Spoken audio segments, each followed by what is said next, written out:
যারা হেরে যাবে তারা প্রধানমন্ত্রী হবে, মানে দৌড় প্রতিযোগিতা যে সেকেন্ড হবে সে স্বর্ণপদক পাবে, আর যে ফার্স্ট হবে সে ব্রোঞ্জ পদক পাবে। ব্রোঞ্জ মানে আমি জিনিস দেখেন, এটা আমি আবার আপনার কাছে কনফার্ম করলাম কেন, আমার কাছে মনে হয় না কোনো সুস্থ মানুষ এই ধরনের কথা বলতে পারে। ক্ষমতার ভারসাম্য যেখানে বলা হচ্ছে সেখানে আপনি ভারসাম্য করেন না ভাই, আমার কোনো সমস্যা নাই, রাষ্ট্রপতির কাছে তো ক্ষমতা থাকবে, তার প্রেক্ষিতে কি এটা বলেছে সেখানে একটা উপপ্রধানমন্ত্রী থাকতে পারে। যিনি হেরে যাবেন উনি যদি প্রধানমন্ত্রী হয় তো সবাই তাহলে হারতে যাবো, তো আমার প্রাইম মিনিস্টার হওয়া দরকার, আমি হারি। তুমি এটা কি রে, পাগল না মাথা খারাপ? আমি তো বুঝতে পারছি না এই ছেলেটার কথাবার্তা, আমি কিছু বুঝি না রে ভাই, আমি জানি না এটা কিভাবে কি বলছে। সেখানে এটা হলো একটা ইস্যু। আর সেকেন্ড যে ইস্যুটা বলেন আপনার, স্থানীয় সরকার নির্বাচনটা নির্দলীয় সরকারের অধীনে চাই, আমি এটা চাই, আমি এটা খুব সিরিয়াসলি চাই। কেন চান আপনার কাছে? আমি বলছি আপনাকে, দেখেন বিএনপি গত 15 বছর ধরে কি আন্দোলন করতেছিল, তাদের আন্দোলন ছিল হলো একটা তত্ত্বাবধায়ক সরকারের অধীনে নির্বাচন চায় তারা। কেন কেন চায়? কারণটা হলো তারা মনে করে যে যদি একটা দলীয় সরকার থাকে সে এই নির্বাচনটাকে প্রভাবিত করতে পারে, তাই তো পারে। তাহলে যদি স্থানীয় সরকার নির্বাচন কি নির্বাচন না? নির্বাচন তো। সিটি কর্পোরেশনের মেয়র কে হবে এটা ইলেকশন, এটা ইম্পর্টেন্ট না? ইম্পর্টেন্ট তো। এই নির্বাচনটা আমি মনে করি তত্ত্বাবধায়ক সরকারের অধীনে হওয়া উচিত, নির্দলীয় সরকারের।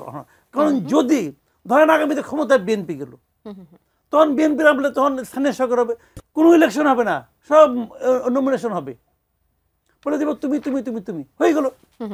তাহলে ইলেকশন তো হলো না। ইলেকশনটা হলো কি, যতবার ইলেকশন হবে, যত জায়গায় ইলেকশন হবে, সবগুলি ইলেকশন আমরা চাই যেন ভালো ইলেকশন হোক। এখন প্রতিদিন তো নিরপেক্ষ সরকার আসবে না, 5 বছরে একবার আসবে। যখন আসবে তখন শুরুটা আমি মনে করি স্থানীয় সরকার নির্বাচনগুলি করে দেওয়া সম্ভব। আচ্ছা, আপা যে মানে সময়সীমা উল্লেখ করলেন, এত সময় লাগার কোনো কারণ নাই। সিটি কর্পোরেশনগুলি একদিনে হয়ে যায়। যদি একদিনে যদি সারা দেশে জাতীয় সংসদ নির্বাচন হতে পারে, একদিনে সিটি কর্পোরেশন নির্বাচন হওয়া সম্ভব না। বরঞ্চ এটা আগে হওয়া উচিত এই কারণে যে এটা হলে হয় কি, যে ইলেকশন কমিশনের দক্ষতাটাও কিন্তু মানে পরীক্ষা করা যায়। কাজে আমি মনে করি যে স্থানীয় সরকার নির্বাচন অন্তর্বর্তীকালীন হোক অথবা তত্ত্বাবধায়ক হোক, এই সরকারের অধীনে হওয়া উচিত, দলীয় সরকারের অধীনে না। এটা কেউ আন্দোলন করতেই পারে, আন্দোলন করে না আমার কোনো বক্তব্য নেই। যদি কেউ আন্দোলন করে নিষিদ্ধ করাইতে পারে, করতে পারে। ওনারা এনসিপি আছে, একটা ভালো পার্টি, এই পার্টি যা চায় সরকার তাই দেয়।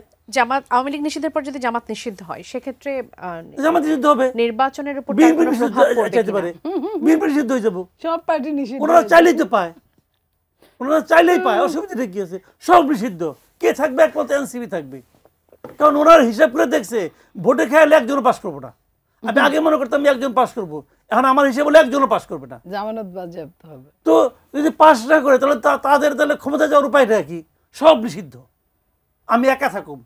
পরে বলতে পারে যে ভোটও দেওয়া লাগবে না, ইউনূস সাহেব কব আমি ইলেক্টেড হয়ে গেলাম। ইউনূস সাহেবের প্রেস সেক্রেটারি তো প্রথম দিনেই বলছে নাহিদ ইসলামকে আগামী দিনের প্রধানমন্ত্রী, তো বলেই দিছে। সমস্যাটা কি ভাই রে ভাই? এটা মগের মূল্য পাইছে না? ওই মগের মূল্য আগে এক ভদ্র মহিলা পাইছিল, যাওয়ার সময় কিছু কাপড় চোপড় ঠিক মতো নিয়ে যেতে পারে নাই।